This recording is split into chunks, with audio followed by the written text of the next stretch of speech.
Hey, what do you say there? Joe Pal, Joe D just pulling out of the driveway.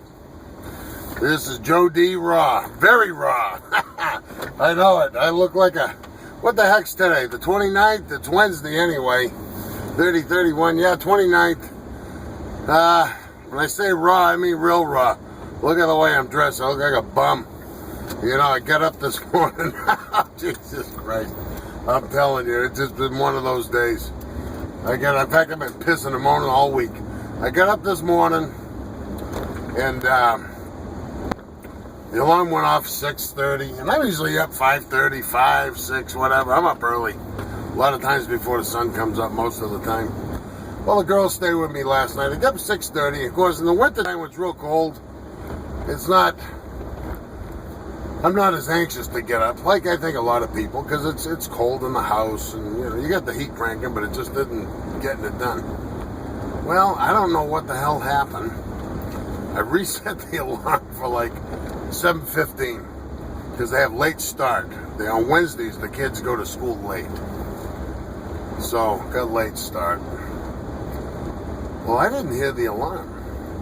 Well, Gracie said the thing went off for 20 minutes. Now, this is scary. I mean, you didn't hear a fire alarm. Christ, everybody could end up burning to death. So this concerns me. But she goes, I think what really concerns me is nobody woke me up. Gracie says, oh, the alarm was going off for about 20 minutes. I figured you knew. And she goes, I just shut it off and rolled over. It didn't bother her. 20 minutes that thing went off. I didn't hear it. Ashley didn't hear it. Christy didn't hear it. Gracie wakes up, sits there for 20 minutes with this obnoxious son of a bitch going off, shuts it off, rolls over, and goes to sleep. Well, Ashley's supposed to be on the bus heading to school at 8 o'clock. 8:36, I wake up.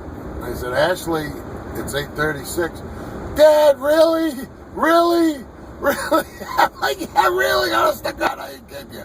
Oh, the poor kid. And, of course, starting off frantic like that. I'm brushing my teeth. I'm putting the mouthwash. The stuff goes all over the goddamn bathroom. I'm snapping, screaming. And it's all my fault to begin with, too. So I'm really pissed, but I'm pissed at myself, nobody else. The two little ones, I'm telling them, get ready. You're gonna be late, too, and blah, blah, blah. I leave them, I take Ashley to school. I gotta get out, it's cold. Gotta get out, gotta sign her in. They say, well, how come she's late? I said, lady, look at me. Why do you think she's late? I overslept. Why is she late? What the hell kind of a question is that?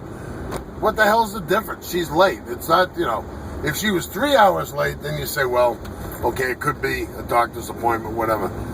The fact is, in reality, she was only a few minutes late. Whatever, anyway, so I was irritated. Let's leave it at that. I go back, I get the little ones. We gotta go back to their mother's house. They forgot some stuff. And I'm already like thinking, boy, this is gonna be just one of those days. Now, normally, through my life, I've been able to bounce right back and say, okay, positive thoughts, let's go. But, today I'm just not in that mood. I'm like, I'd just like to crawl back into bed. But I can't, so I go and I take them. I come back to the house. Well, we've got 4 dogs, as most of you know. You can't leave nothing around with these dogs. Well, somebody had their lunch bag, and why do kids bring trash home when they can throw it away in the receptacle in the cafeteria? Well, somebody had a Lunchable or something in their lunch bag. It's a lunch box. It's a fiber. It's not a metal box. It's a fiber bag.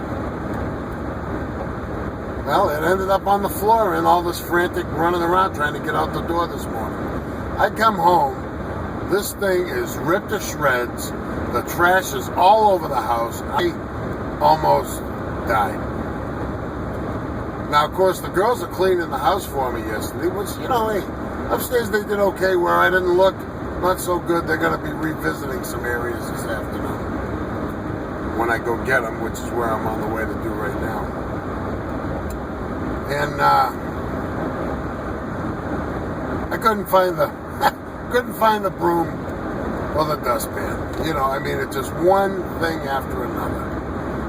I don't have clean clothes because my dryer's broken. I just got supposed to repair it yesterday. But I says, today I'm thinking, you know, I'm so irritated. I got this piece of plastic that's worth $90-something. And you know, normally I'm a very good mechanic. I'll pat myself on the back and say, I do know what end of a screwdriver to hold, built cars, bikes. You know, I know my limitations, but I can fix appliances. My old pal Denny Gilmain showed me how to do a bunch of that stuff back in Mass. So you know, instead of just buying brand new all the time, I repair it. I mean, spend $90 instead of $500 for a new dryer. Why not? It'll last another 2 or 3 years. So I do. But I'm thinking, you know what? This piece of plastic that I need to install gives me a hard time. I might snap and break it, and then it'll be another 90 or 100 or whatever the heck it was. And, you know, it's one of those days anyway, so I better just leave it alone. So I did. So I start working, you know, and then, you know, it's been a negative week. I don't know why, you know. And then yesterday, a great songwriter, a folk singer, a real activist back in the 50s. And he died. He was like 94 years old. Pete Seeger wrote all those songs like Peter, Paul, and Mary did. I'll put it on my Facebook page. There's some of the songs on there now that many other people recorded over the years. You know, like Puff the Magic Dragon, and it was all stuff that had to do with the war and things that were going on in the 50s and the 60s. And you know, I was thinking as I'm looking at that stuff, and this is the good that comes from some of these negative situations. What happened to music like that? You know, I look at it now and you see everybody bitching about Bush sending people to Afghanistan and to Iraq and to all this stuff. Where did the music go that used to come from these things, that talked about these things? You know, all you got is this rap crap. They want to kill the cops and rape the kids, and who the hell knows what they...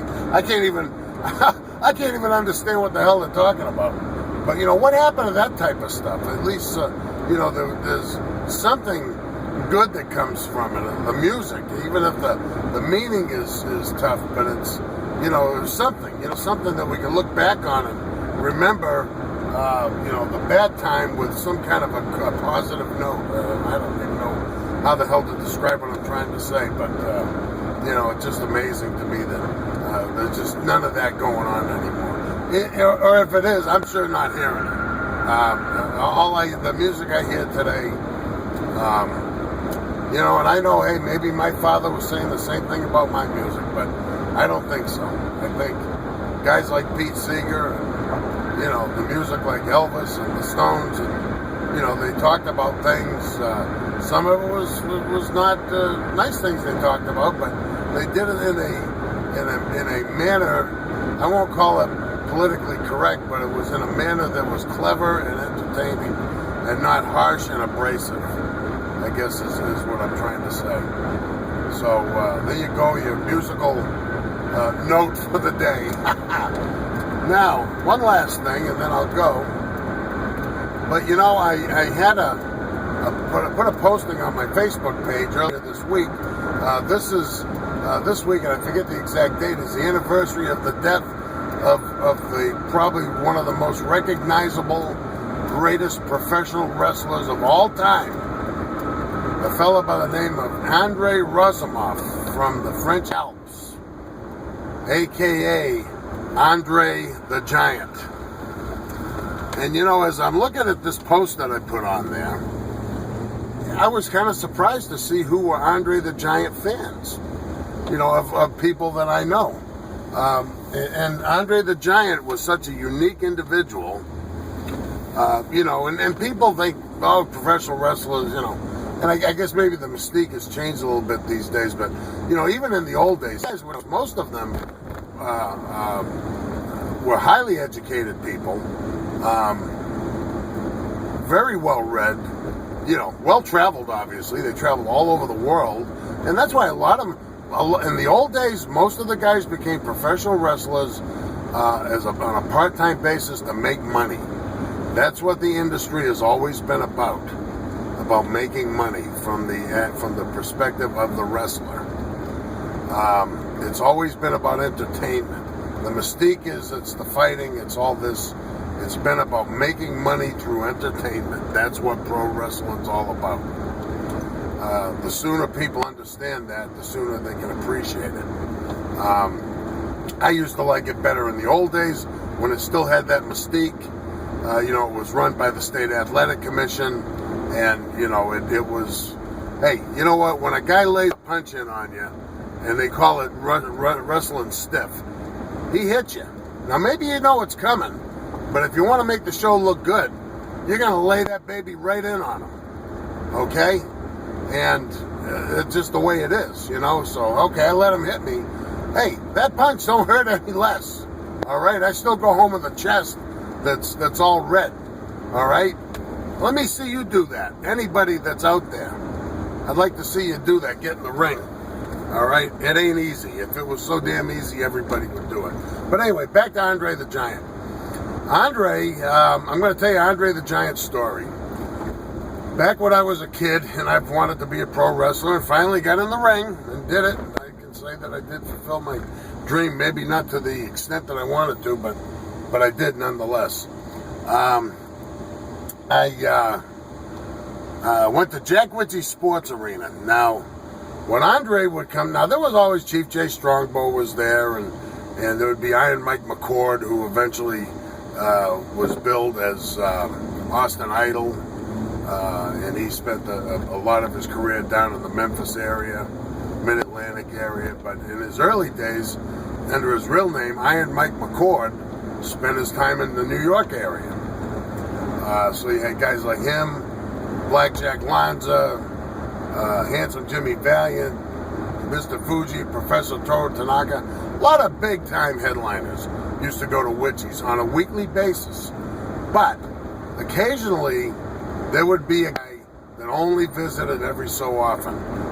One that you would see maybe once or twice a year, maybe, was Don Leo Jonathan. He was a giant in his own right from Vancouver, British Columbia. He was an oceanographer, and he wrestled as well. He was a fierce enemy of Killer Kowalski back in the 50s. You had Bruno Sammartino. I don't know that Bruno ever actually went to Jack Witzy's. I never saw him there. I think, and it's not that Bruno was too arrogant, but he just was such a headliner that, he was so loved. It would have been like Elvis going in there. I don't know that Bruno could have done a small venue and get out of there with his skin. They probably would have took his clothes off him because they loved him so much. But you had guys like that.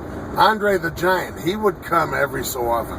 When Andre was coming to town, you better get to Witzy's early, because that place was going to be capacity to the point that the fire department's going to be there, okay? Literally. The fire department's going to be there, and they're going to be keeping an eye on the capacity of the building, because there's going to be that many people stuffed in there, an old wooden building, I'm telling you, I mean, it was crazy. It was crazy. And this is back, you could smoke inside and everything, and so it was a real mob scene. Well, I'm there and I'm trying to take pictures. Now I got this camera, my mother's old camera, the kind that you look down to the top. So I'm looking and I'm trying to take a picture of the ring. And I didn't realize where I was standing, but I was right in the lane coming from the dressing rooms to the ring. I'm about 15 years old, maybe 14. So I'm probably 5'9", 5'10". I was at my full 6 feet, probably by the time I had my driver's license. But then, I never. So my growth was earlier in life. So I was pretty big kid. Well, I'm standing there and I feel these two hands on my shoulder. I turn around and I'm staring at this guy's elbow, okay, just above the elbow. Now, mind you, I'm almost 6 feet tall. I'm staring at this guy. He's almost at his elbow. I look up, right there with his hands on my shoulders. It's Andre the Giant. And he says, "Boss, excuse me, I gotta go to work." Just as nice as could be. "Boss, excuse me, I gotta go to work." You know, didn't just knock me out of the way. He could have just knocked, I wouldn't have even known, you know. He was very polite, very nice. "Boss, I gotta go to work." I stood there, I couldn't even catch my breath. This man was enormous, 7'5". At the time, I would say about 420 pounds. Andre was in very good physical condition in his younger years. Of course, with the condition that he had, and he truly was a giant. He wasn't just a big guy like you see out there now. Andre was truly a giant. There'll never be another Andre the Giant. Now, mind you, he died in 1993. He's been gone 21 years. The guy's still talked about on a regular basis, on any forums, on any wrestling shows, anything. And he'll be famous. He's like Elvis. He'll be famous and loved through eternity. And I'll tell you, that was one of the most thrilling days of my entire life. I'm standing there, Andre, "Boss, gotta go to work." And then, you know, he has the match. I forget who the hell he even fought. And to see him up in the ring, I mean, his head almost hit the lights over the thing. He was just an impressive, unbelievable man. But if you really study the life of Andre the Giant, you find out, aside from his size, he's very well read, well traveled, obviously, wrestled all over the world, and he was a funny guy. But in fact, I do remember. I can finish the story up a little better. I remember who he actually fought. He fought a fellow by the name, two guys, handicap match. One guy from Montreal, Canada, Frank Valois, the Montreal Express, they called him. And his tag team partner was the unpredictable Johnny Rodz from Brooklyn, New York. Johnny Rodz still to this day has a wrestling school in Brooklyn, New York. Well, you know, obviously, we used to hang around. I was there with superstar Butch Petrillo. And we're hanging around after the match, and we know Andre's in there. And we wait and wait and wait. And this was in 73. This was during the gas crisis. Well, we're hanging around outside, and we see Johnny Rodz come out. He drove a big Cadillac, like a 66 Cadillac. And we go over talking to him. "Hey, fellas, how you doing?" He says, he's a real regular guy. I mean, he was always the heel, but he was really a regular nice fella. And he says, "What's going on, guys?" Well, anyway, long story short, he's trying to siphon gas. They got to get down to New York City. It's Friday night. They're wrestling in the Madison Square Garden.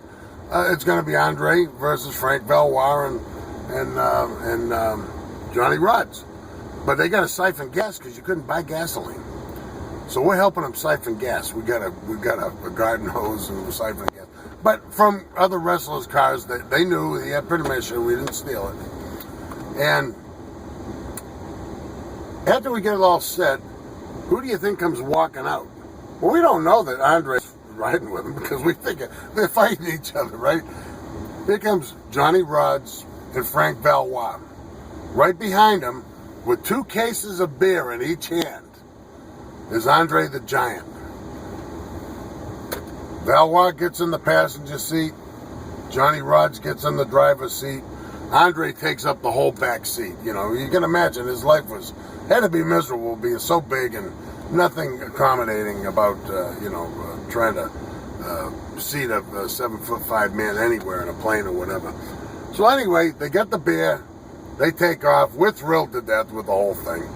Well, the next weekend, we see Johnny Rodz. He was a regular staple there at Witchy's. He was up there almost every weekend. "Johnny, how you doing?" "Oh, I'm good, doing good, fellas." "How was that beer?" He goes, "That big goon drank all of it, but about a 6-pack. Me and Frank got 3 beers each, and Andre drank 3 cases and 3 6-packs. And we thought he was full of crap. You know what, though? As time went on and you hear more stories about Andre the Giant, without a doubt, that was all true. Andre drank all the beer, like probably before they hit the Connecticut line. Anyway, that's it, guys. I went way long today. 19 minutes and 48 seconds of Cadillac Joe D. Raw. Have a great day. Have a great night. Spay and neuter your pets. Be kind. I'll talk to you tomorrow. Enjoy the evening. Good night.